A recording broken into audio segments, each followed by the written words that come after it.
Welcome to AI, Government and the Future, a podcast by Corner Alliance.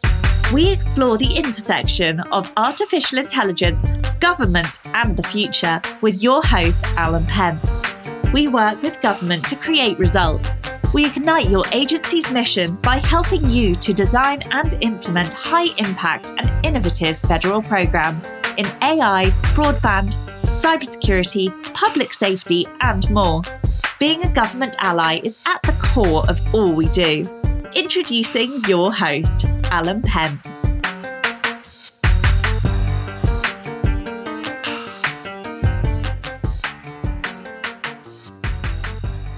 Welcome to the podcast today. We've got a really special treat. We have two guests. This is the first time we've ever had the double shot ever, so I'm very excited. Both of our guests today work with the Chief Digital and Artificial Intelligence Office, and it's DoD, Department of Defense, so it has to be an acronym. So it's CDAO, and we're going to have them describe the office and their roles in it. But we have, from that office, we have Glenn Parham and Drew Brooks with us today. So guys, welcome to the podcast and appreciate you being on. Yeah, thanks for being here. Great. Yeah, great. Thanks for having us. So Drew, let's start with you. Just tell us a little bit about your role at CDAO. Yeah, absolutely. So CDAO is a relatively new office within the Office of the Secretary of Defense. We were formed a little over a year ago through the combination of a couple different efforts that were around DoD focused on data and AI. So you might have heard of the Joint AI Center, and that was part of it. They took the Chief Data Office, the Defense Digital Service, which is where Glenn was working before we became CDAO, and then Advano, which is a data analytics and sort of big data platform, an AI platform that used to be within the Office of the Comptroller, and put us all together and they named Dr. Craig Martell as the first Chief Digital and AI Officer for the department, with the mission of accelerating the adoption of both data analytics and AI throughout all of the military services, defense agencies, and field activities. And so we coordinate that at the Pentagon level, try to make sure that budgets are aligned, strategies are aligned, create kind of enabling infrastructure, things that people can use commonly across the different services. And then to the extent that it makes sense, if we see a really excellent solution out there, we kind of have the ability to scale it to make it department-wide. Excellent. So that everybody can kind of increase the pace of that adoption. Yeah. And Drew, your specific role in that? So I work in the policy directorate, and I'm on the responsible AI team. What we're doing is creating policies and guidelines, but also actual tools to help people in the department make sure that we can do AI things in a way that embodies the principles in the DoD AI ethical principles.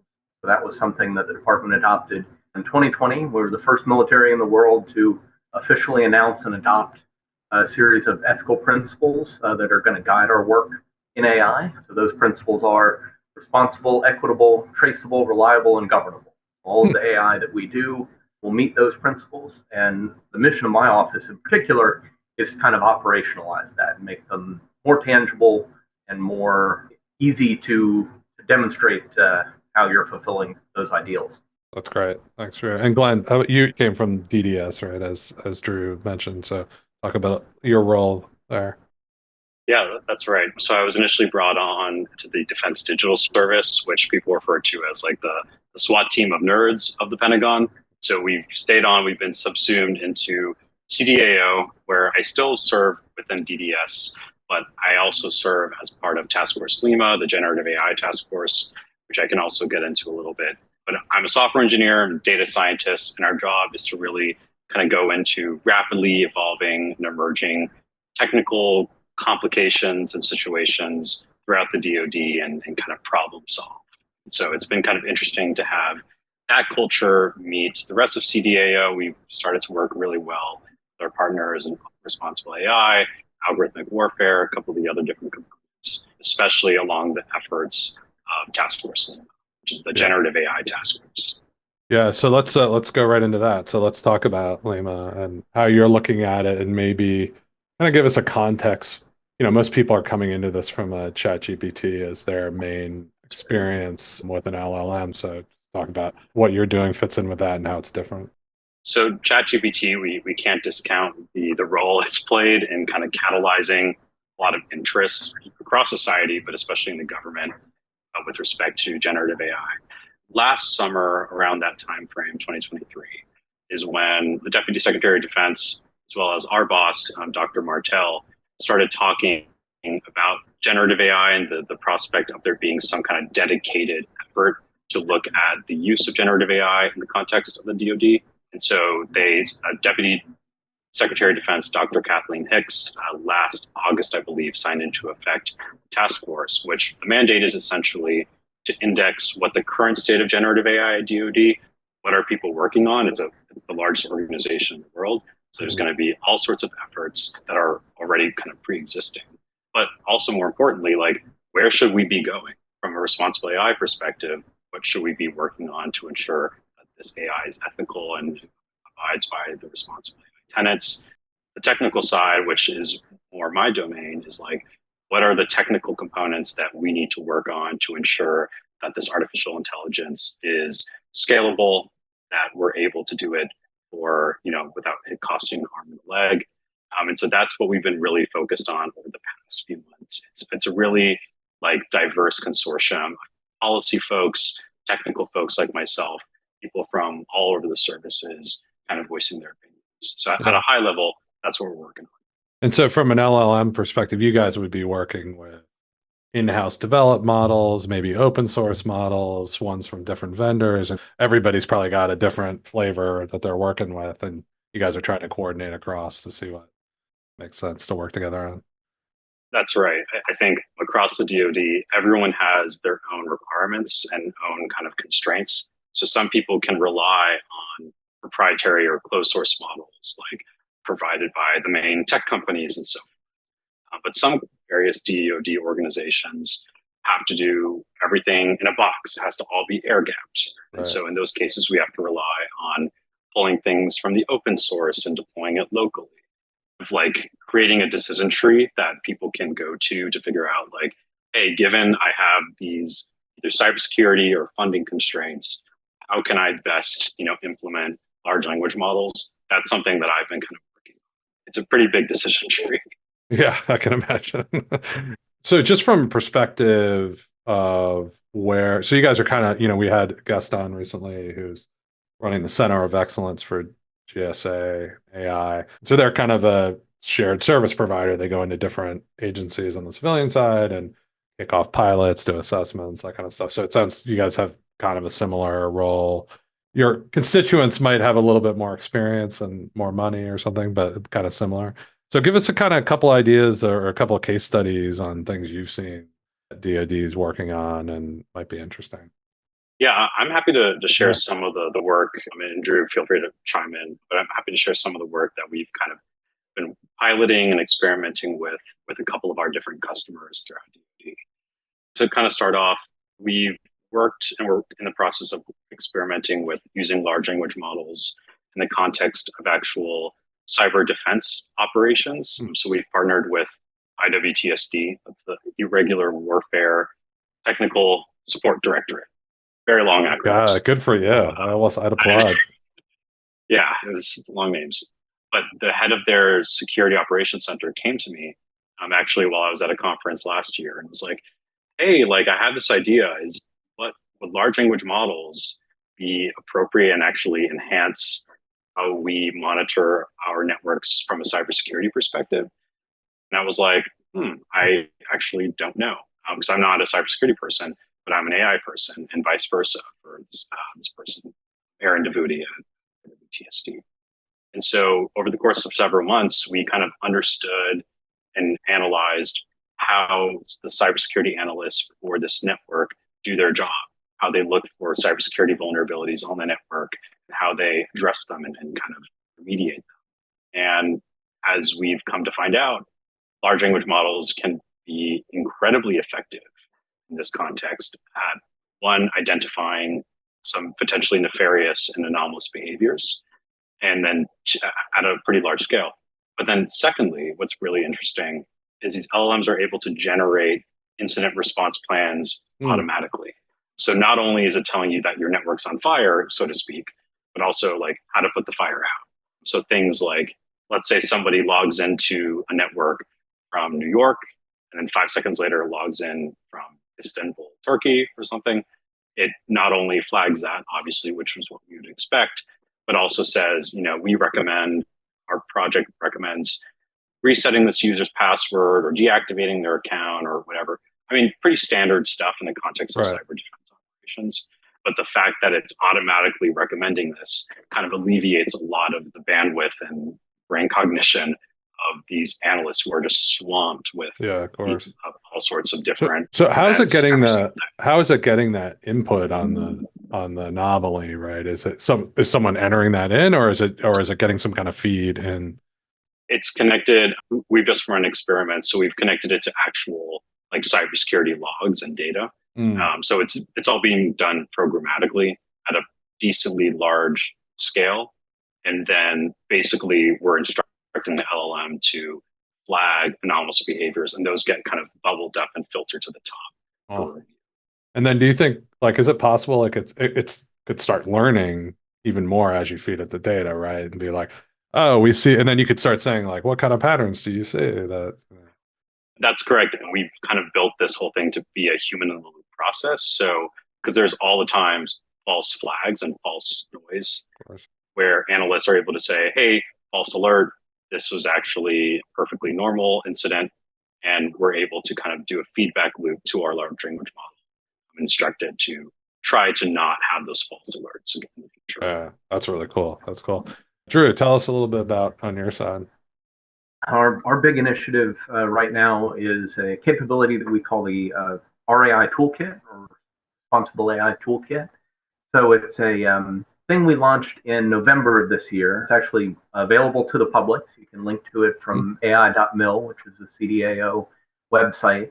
And it's a series of questions that walk through an AI like development and use life cycle. So from ideation, like the initially coming up with your what do you think you want to do with AI, through monitoring and deployment, and even taking a capability back offline or updating it if you need to. And it helps the developers and the project teams kind of walk through at each of those steps. What are the questions that you need to be asking to ensure you're meeting your ethical obligations, and then helps direct them to tools that are either open source, government off the shelf, some commercial off the shelf. We try to keep them as many as possible that are open source or already kind of owned by the government to help you answer the question. So if you're asking a question like, here's my data, what kind of biases does it have in it? We don't just ask you that question and let you figure it out on your own. We say, okay, and here's some tools you can use to actually examine it and try to figure out what the biases are, to do model monitoring, for instance. Yeah, that's interesting. Just to help make, like I said, those AI ethical principles a little more operationally relevant and give teams something kind of tangible to grab onto. Yeah. One of the things we had also talked about, Drew, in our prep for this was like a lot of people love the cool application, and I'm sure like algorithmic warfare sounds like really cool, and I'm sure, but the reality is like most of the stuff that you're going to be doing, even in a place as cool as DoD, is going to be kind of typical back office automation-y kind of stuff. So is that kind of say like that's really the backbone of how AI is getting used, right?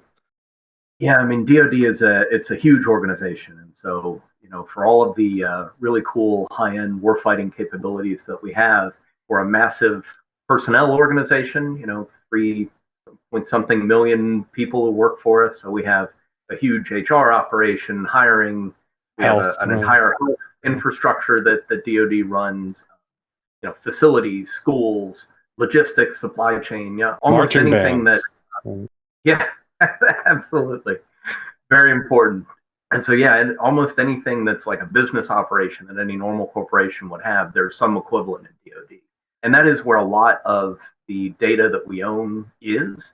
So there's a lot of, I think, efficiencies to be gained there, a lot of goodness to be had just by kind of marshaling that data in a way that makes it accessible to people, makes it able to be used to make decisions, even with simple statistics and analytics. And so, yeah, there's a lot of stuff like that. I think I mentioned Game Changer during our prep. That was an Advana. That is an Advana capability that's for searching DoD policies and regulations, which alone are just huge volumes of things, and finding exactly what you need with that big pile, is something that takes a lot of specialized knowledge. But we think with the right analytic capabilities, we can make that a lot more accessible and really let people make better decisions faster. I think Yeah. that's what it comes down to.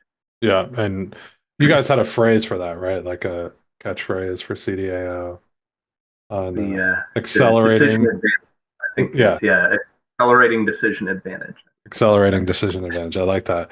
Yeah, and it's part of it too is just like, as you say about the regs, but even beyond that, there's just not piles, I guess they're electronic, but there are just terabytes of PDFs and other things that have been around for years that are basically like sort of dark, right? You don't really know what's in them. And you now have the opportunity to kind of, that you can bring that to the fore and see what's there and use it. Yeah, exactly. Yeah, it's stuff that takes, frankly, just a lot of specialized knowledge within the department just exists from people who've been around long enough, who have read the documents, seen them implemented, know what reference to go find or who to go talk to. And we think a lot of these analytic technologies can help make those connections faster. And for us on the RAI team, the point is to then make sure that people have the right amount of confidence in those answers when they come back. Yeah. So right now, in a lot of cases, you're trusting a person because that person's been around the department for 30 years, and so they know how this regulation works and how to maybe build your program to do it correctly, or how to create a capability that works well within that. And we want to make sure that people have that same amount of, call it, calibrated trust in the electronic systems and the data analytic or AI solutions that they're using. Yeah, and I thought this is a really good point, particularly for DoD. Like, you're feeding data or whatever the results of some generative AI to a battlefield commander.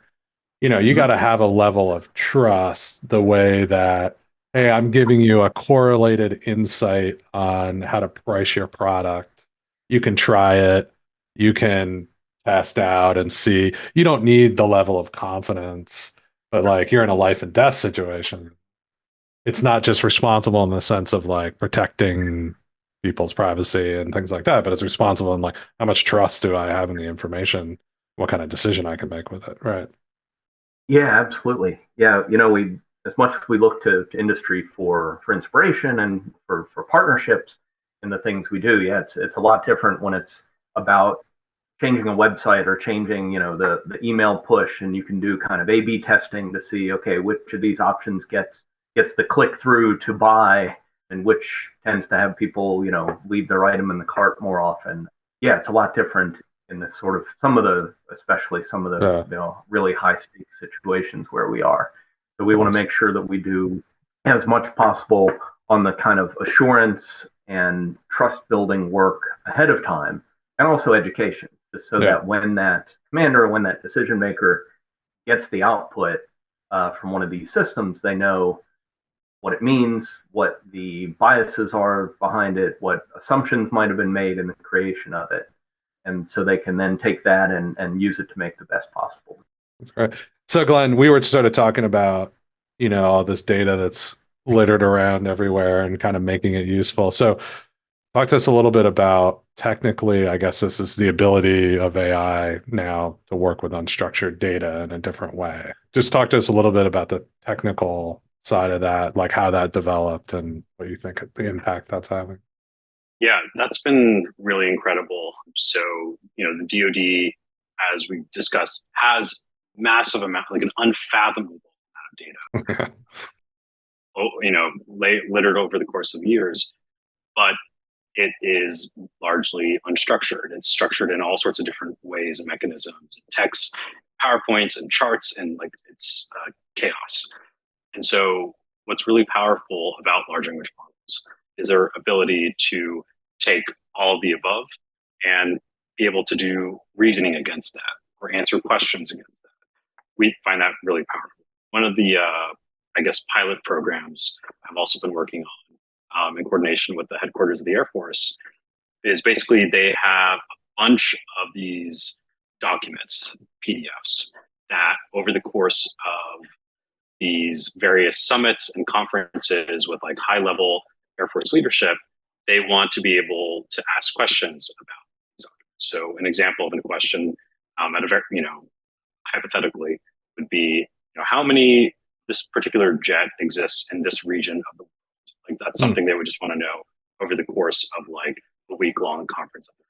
And so typically what happens is they have that question and then they know that the question exists in the document, these thousands of documents, but they have to go out and find the answer. They have to go do searches, and they have all of these analysts conducting these searches. And so what we did, and we demonstrated actually at the last summit last month in December, was an AI approach to this, large language model approach to this, where instead we have access to all the documents first, and we use a large language model essentially to traverse those documents and find the answer almost instantly and produce that answer. And so it was a pretty magical experience. I'm having, a lot of senior Air Force officials come to us with questions, and they're expecting the usual months it takes to get a response. And there we're generating it in minutes. And they're like, are you kidding me? This is insane. Of course, we had to go and verify the veracity of the generation and go to the source text and make sure that it was actually truthful, because LLMs do have the propensity to hallucinate, and we don't want to do that in front of senior Air Force leadership. But I think that was a perfect example of how that instant access to your underlying knowledge is like so incredibly powerful.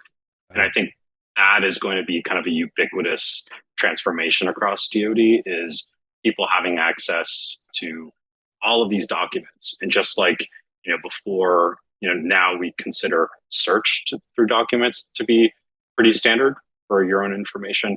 I think we're also going to find kind of like LLM chat interfaces over your documents to be kind of that next like must have, because it's your own data, so you should be able to use it against it. Yeah, no, it's interesting. It's sort of like the web gave us cataloging at scale in some way, right? And now AI is going to give us insight and intelligence at scale from that data, right? That's kind of an interesting leap forward, right? Yeah, and it's your own data. It's not like looking through the whole internet or something. I think that personalization just really is compelling in the context of the DoD, where everything is so siloed. Yeah, that's very cool. So before we move on, any other cool projects you guys want to talk about that you guys are working on? People always love those. So.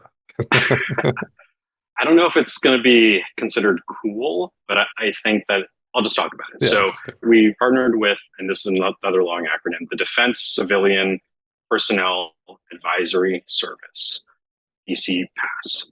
They came to us and were like, hey, could we use large language models to generate position descriptions or like jobs, things that, the positions that are listed on USA Jobs. Turns out the DoD has like a lot of them, obviously, this organization. And so they asked us, like, could we use LLMs in this context? And our gut reaction was like, yes, but we went and did some more like homework on that, ran some experiments where we compared what GPT-4 would generate for a position description versus what the human did. And we found that there were pros and cons to each. The human generated position descriptions were pretty specific and tailored to a given position, which that is because they had specific contextual information that like GPT-4 just doesn't have. But GPT-4 generated position descriptions were much more compelling and attractive to the general public, who are like, and that's because we instructed it to word it in a mission-oriented, compelling, exciting. I'm laughing because I literally just put a position description into ChatGPT right before we got on this call. Oh, really? Okay. To make this inspiring so that the person who wanted this job would be into it, right? And it came out with something. It wasn't perfect. It was a little over the top. Like maybe it's inspiring was too much, but it's literally, I did it right before we got on. And this is very similarly, we did something like that where we told it to be, inspiring, to be connected to the mission. Long story short, our conclusion was we do think that We deliver this to DCPAS. We think that things like ChatGPT and large language models can be largely beneficial in this space, but not as a thing that is completely offloaded to the LLM. We think it's a more human in the loop iterative process where we suggested the optimal flow of being like, take the human generated position description, pass it to ChatGPT, ask it to make improvements, and kind of do that like feedback back and forth. We found that to be incredibly useful. Yeah. So that's just another project that we yeah, I think, what I see the trend being is whether this is an LLM or sort of like a database, but you obviously have a ton of PDs out there from years. Yep. So can you then create a more specific model that's just a PD model, essentially? Because ChatGPT is trying to be everything to everybody, right? So right. and at some point you might even be able to get that human in the loop to 1% of all the work, right? Because that's exactly right. There have been some other projects that I've worked on with respect to LLMs where we actually had to go and fine tune large language model on like the domain of that particular organization. We found like immense quality performance improvements. Yeah, that's really cool. Especially with the acronyms. The acronyms are the biggest downfall of ChatGPT. It'll just guess what the acronyms are in DoD. Totally. And so us providing like that almost like lexicon to the LLM, you just see massive. Yeah, that's really cool. So then obviously you guys are kind of a shared service organization. You got the biggest organization in the world you're working with there. So I think a lot of people using AI and data across the economy have similar experiences. So let's talk a little bit about what is it like to try to coordinate across. What are the barriers that make it difficult to kind of bring all the resources together for DoD? I guess Drew, I don't know if you have a few thoughts on that. Yeah, it's tough just because of how complex an organization are. I think a lot of people who aren't in the DoD don't necessarily realize how kind of independent each of the military services is, how there's kind of overlapping authorities and chains of command. Obviously the Secretary of Defense and the President is, he's the commander, the President's the commander in chief. That authority flows through the Secretary. I think the Chinese say the Chinese have a saying that the mountains are high and the emperor is far away, though. So it's like right below that level, it looks like a spaghetti chart of who is who. And so a lot of the work involves kind of persuasion and, making people feel comfortable with what you're doing, making sure everybody's kind of invested in it together. And so, getting over the tendency of, well, this is my data and I'm responsible for protecting it, which is totally reasonable. I mean, my background's as an intelligence analyst, and I totally get, we want to compartmentalize things and we want to, protect that information as much as possible.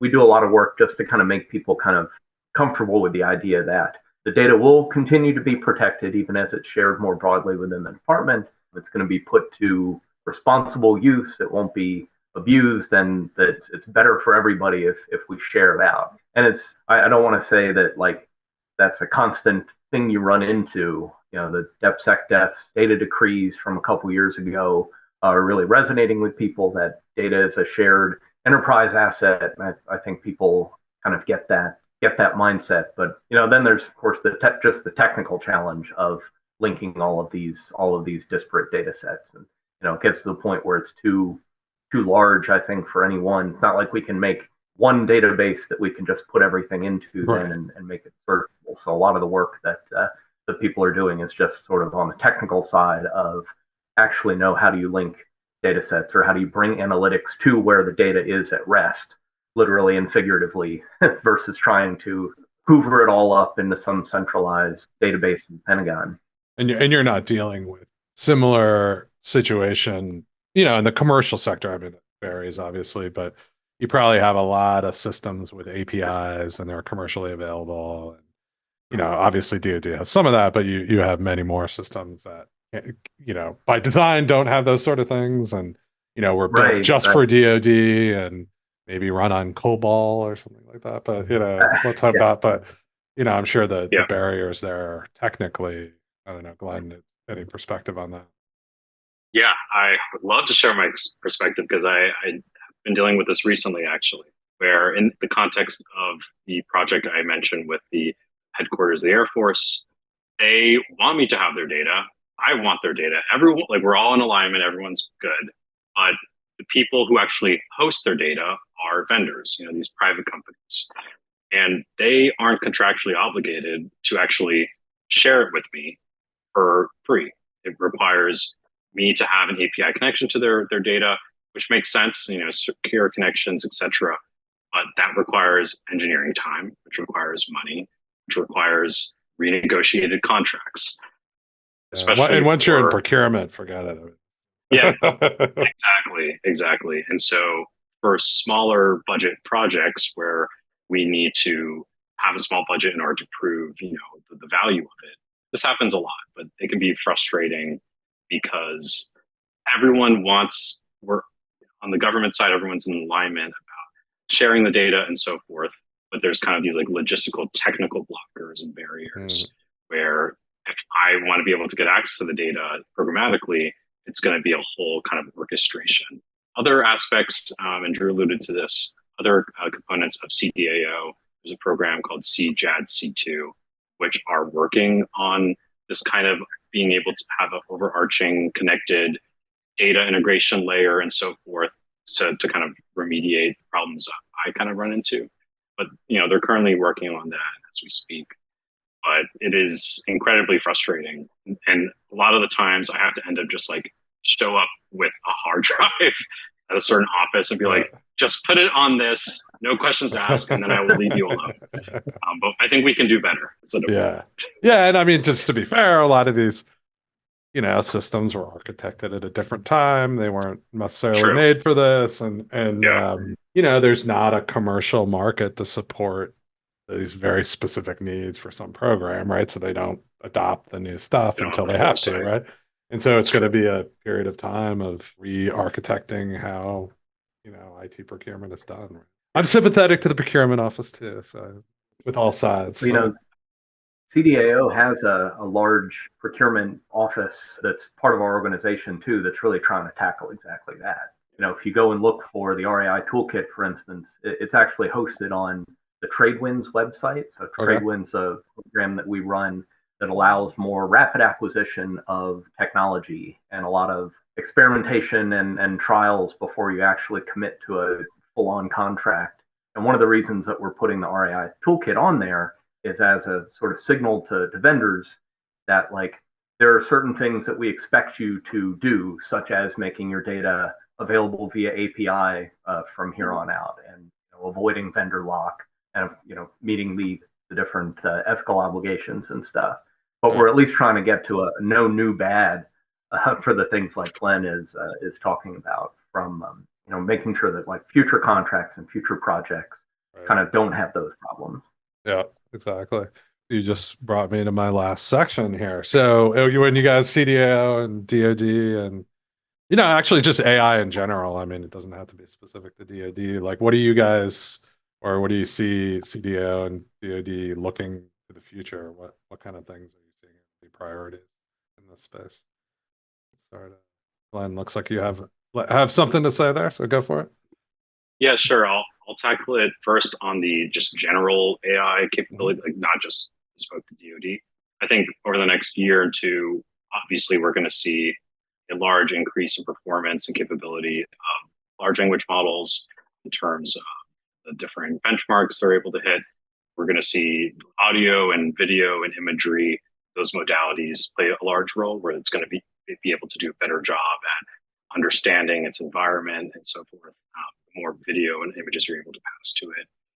There's also one thing I'm really excited about, which is the prospect of small language models. So large language models refer to language models with a parameter count in the tens or hundreds of billions. Small language models have emerged over the past few months that have shown to actually achieve parity with the likes of models that powered like ChatGPT and so forth. But the difference is these models are small enough to actually run locally on computers, even like DoD computers and DoD workstations. So I think that's going to be really powerful in terms of like how ubiquitous language models become if we can actually just have these things running locally as opposed to having to connect through the internet to cloud GPUs and clusters and so on. There's a lot of expense there. So I'm pretty excited about that, just generally speaking. On the DoD side, I think that the lowest hanging fruit for DoD with large language models is actually going to be paperwork, kind of like what we talked about throughout this session today, where LLMs are just proven to be pretty competent in this area. ActBot is a tool optimized for writing up acquisitions paperwork that I believe others at CDAO have used. And there's a couple of other tools that have emerged, proven to be quite good at that space. Again, the whole idea of like instant or rapid knowledge bases, able to just quickly retrieve information that's relevant to you, that can unlock all sorts of insights. I think that's going to be really, really big at DoD. And then lastly, I think what we need to, and this is kind of more my domain, is focus on how do we productionize large language models. That is still a big unknown, even in the private sector. But productionizing these LLMs, moving from, oh, cool, it's a cool experiment and a pilot, to, okay, now we have actual users. Now we actually want to be in a, deal with sensitive and high stakes information and data and intelligence. There's a pretty big gap there. Yeah. And we have really scaling the experiment to product. Exactly. And ensuring the confidence and reliability of the outputs. Again, we mentioned hallucinations. We cannot have hallucinations in certain contexts at the DoD. So those are things that we're actively working on, but so is the rest of the private sector. Yeah, of course. And I'm encouraged on the hallucinations, like the drop from 3.5 to 4 in ChatGPT. And then, that's true. The smaller you make that model, the more focused, the less, it's always an issue, but it's I see it much less now than originally. Sure. So it's encouraging. Drew, on your side, any looks to the future? Yeah, I'm most excited, I think, about kind of the cultural shift that we're seeing within the department, of people getting more comfortable with using AI and analytics. There being more of an expectation that we have these capabilities. We're already kind of at the point where people are using a lot of this stuff in their personal lives, their private lives, even in just like webmail, like that it's automatically filling in what you think you want to write in this email and stuff. So it's encouraging, I think, that people are getting more comfortable with it in their personal lives. And so it's our challenge to make sure that there's enough guardrails around it, enough measures taken to achieve that kind of justified confidence that people then, like Glenn mentioned, in those high stakes situations and in products where it's not just an experiment or a one-off thing that we look at and say, well, that's really interesting, but that we're actually allowing some of these technologies to come in and change how people do their day-to-day jobs and how they make their decisions. I think, the power of them really is in that, like, transforming your fundamental, how you go about your day, whether it's from, an HR thing, how you put out a job announcement and find candidates and hire them, up to like, how do you plan and execute a mission? There's, the ways we're currently doing it. And then there's just so many more powerful things that can happen once people are able to embrace it with the confidence that you need to.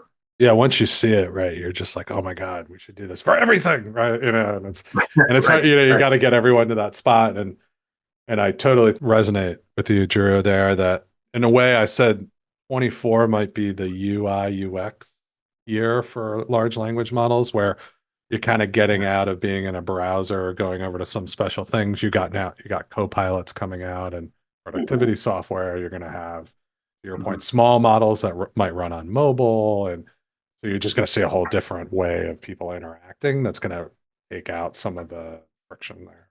Well, guys, this has been awesome. So great to hear about all the great work going on at CDAO. And we'd love to check back in and periodically and see how things are going and what new developments are happening. But for now, thanks so much for being on. Awesome. Thank you so much, Alan. I love talking about this stuff. So it's a great opportunity. All right. Thanks, Drew. Yeah, absolutely. Yeah, appreciate the discussion, Alan. All right. Talk to you soon. AI, Government and the Future is brought to you by Corner Alliance. To find out more about Corner Alliance and how we work with government to create results, visit our website at corneralliance.com. And then make sure to search for AI Government Future in Apple Podcasts, Spotify and Google Podcasts, or anywhere else podcasts are found. And click subscribe so you don't miss any future episodes. On behalf of the team here at Corner Alliance, thanks for listening.